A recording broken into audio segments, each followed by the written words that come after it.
What is good, guys? Alex here, otherwise known as Clash with Style, and today I am bringing you day 1 of CWL, and for this series I'm going to be releasing a video every single day through the 7 days of CWL, and we are going to be following the journey of Pigs in Blankets. Now you can see they got off to a fantastic start in this war. They 3-starred every single base. Every one of their 15 attacks was a 3-star. Mind you, was a bit of an unfair advantage. The Town Hall matchup was pretty unfair, but still you have to get those 3 stars, and Pigs in Blankets certainly did that. So like I said, we are going to be following Pigs in Blankets. I actually met one of the guys through global chat and joined after talking with him a bit, and they agreed to let me record all their CWLs.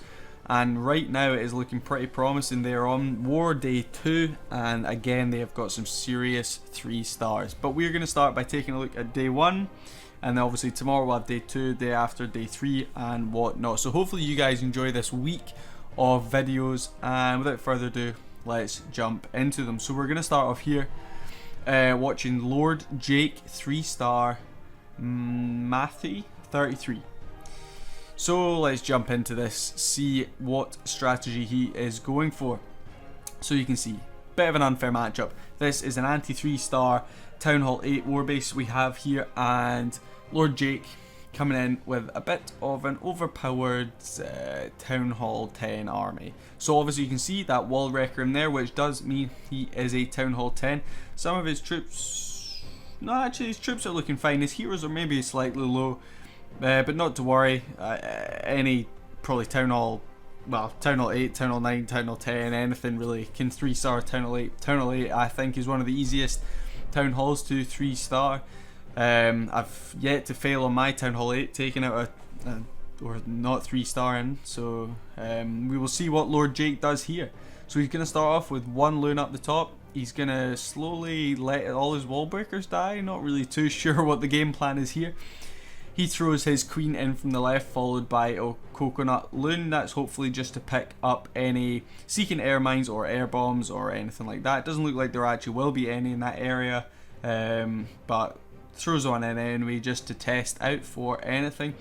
So his queen looks like it's going to walk around to the, or down to the bottom of the base. It is going to take out that CC dragon. Down goes the poison. In goes a rage spell. I'm not really sure there was... actually, no, that is a max level dragon, maybe? Yeah, it looks max. So that rage spell probably was needed. The queen is going to take out the town hall and continue going down to the bottom of this base. Just waiting for him to put in the rest of his troops. Not too sure where he's going to go in from. The loon comes out of the CC, which didn't get pulled, but the queen will have no bother in taking care of that. So he starts his wall wrecker in from this right hand side down the bottom here. No way, the queen falls up the top. If you missed that to the balloon, I actually didn't see that. So that balloon takes care of the queen. So the healers now are just going to get cleaned out by the archer tower. We have the main core of troops going in through here. We have bowlers, we have P.E.K.K.A.s, wall wrecker still just clinging on to dear life, but it is going to fall to that balloon. And right now this is looking a little bit worrying because that balloon hasn't fallen, and it will clean out those bowlers. They will one-shot them.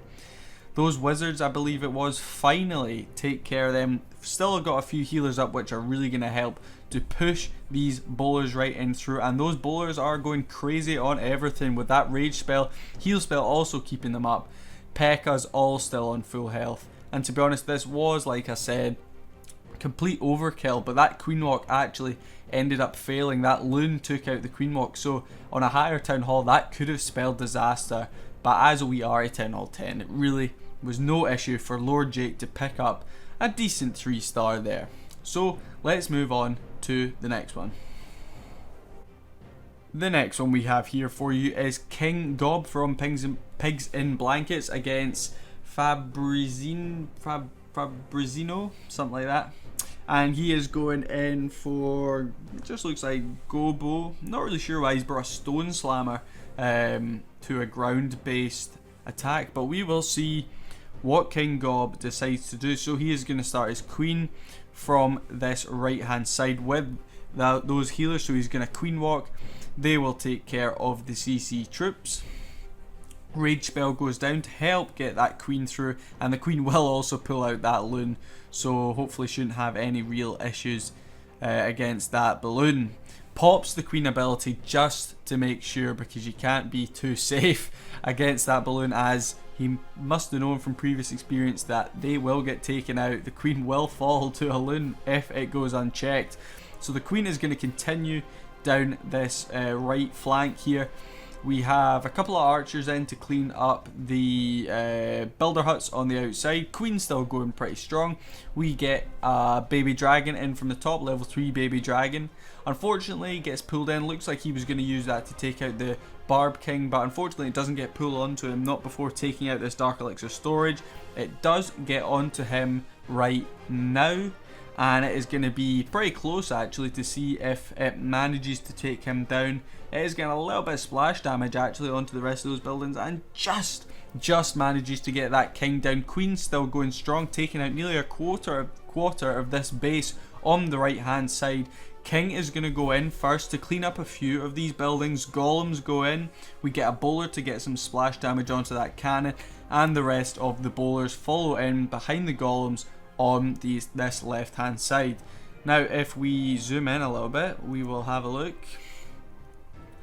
So you can see he gets a jump spell down, and looks like he's trying to jump those wall breakers over. I'm not really sure what the point in those spells was. If he had the jump spell, not really sure why he brought wall breakers. Maybe just had an army cooked up and just decided to hit with it.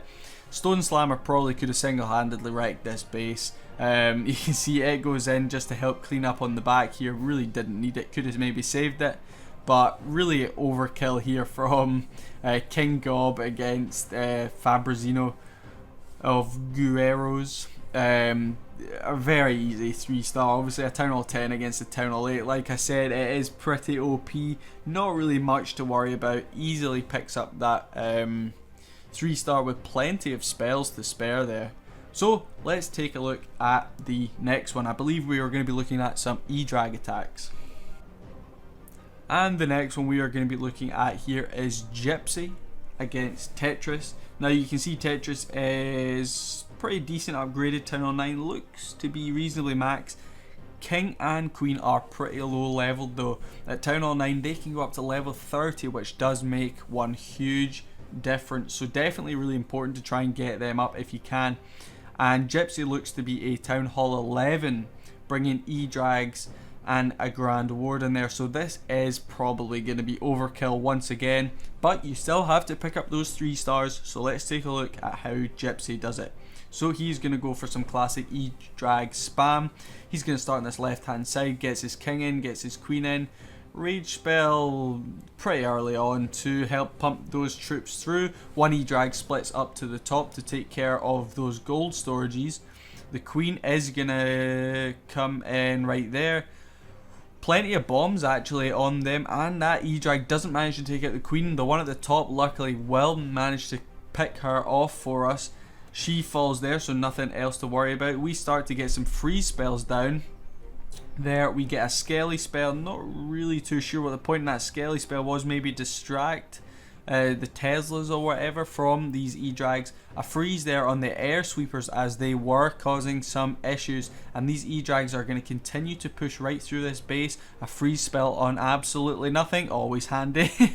And we are going to continue pushing through this base. Those air Skellies are going to cause some issues, holding up those E-Drags for a good while. They all fall there. Oh, one's still up, but the Grand Warden takes care of them. The E-Drags are going to get pushed by those air sweepers up to the top. Luckily, one E-Drag is going to take care of both of them down the bottom. The Barb King and Queen still going strong down the bottom. King tanking for that Queen who is in behind. 3 E-Drags up the top are going to clean out the majority of these buildings, and as this E-Drag gets the final hit, boom, we pick up the 3 stars. So by no means it was a perfect attack, but E-Drag spam is always going to pick up against a Town Hall 9. If you're a Town Hall 11, I mean, there's not really any doubts that you're going to pick up a 3-star unless it goes dramatically wrong, but a 3-star nonetheless from Gypsy. And the next one we are going to look at here is a Town Hall 10. It does have decent heroes. Maybe they can go up to level 40 at Town Hall 10, so still a little bit low. But NSNO is going to go in again with some E-Drag spam. Opting to bring a Wall Wrecker rather than a Stone Slammer or Blimp. I'm not really sure what his thoughts are behind this. Maybe he's going to break in the heroes to try and take out an air defense. We will see what he opts to do here. So he starts off the Wall Wrecker onto that elixir storage. So I'm not really too sure the thought behind this, because he's not even gonna. He's gonna take a lot of damage before even pumping into the wall. So he jumps into that wall there. He starts to take care, and as it falls, nothing comes out. He's not got anything in his CC. Now that's a strange one. If any of my members in my clan went into a war without CC troops, I would be furious if any of them went in. So definitely make sure you always bring CC troops, because at Town Hall, well, I know at Town Hall 10 it's 35, which can make a huge difference. So he opts to pop the Warden's ability pretty early on for these E-Drags. We still have both single target Infernos up, which are going to wreck through these E-Drags. One of them will fall right there, and the other one is still up. Looks like we used all our freezies pretty early on, and it's just going to go down there. So we still have an E-Drag down the bottom. We have 2 E-Drags through the center. One of them falls, oh no, 3 E-Drags, sorry, through the center. They are going to hopefully pick off this air defense here. If not, that will cause some issues. The Queen gets started on this right hand side. Still haven't dropped that King. Waiting to do that. I would have started this King right up the top. A rage spell, not really used to great effect there, but like I said, to be honest, at these attacks, even if you mess it up completely and utterly, you will pick up the 3-star nonetheless. Nearly all of the E-Drags actually fell there, so a very dodgy attack. I don't want to be overly critical, but we did pick up the 3-star, but it was certainly a bit close. I would have maybe, if I used that Wall Wrecker, broken in, aimed to take out a couple, or at least one of the air defenses, and maybe the Queen with some Sui heroes, and then followed in by E-Drags. But nonetheless, we pick up the 3-star. So let's go and take a look at the last attack of this one. So here we have our #1 player in the clan, Beast Mode from Pigs in Blankets against Iceheart. Now you can see this is a very well upgraded Town Hall 11. Heroes looking pretty strong there. 40 King, 44 Queen, only a level 2 Grand Warden however. But this is certainly looking like a strong Town Hall 11. So Beast Mode again opting to bring those E-Drags, and he does bring a Stone Slammer, which is probably the best siege machine to bring when using E-Drags. A Blimp can also be effective, but Stone Slammer is probably the best. And where is Beast Mode going to start from?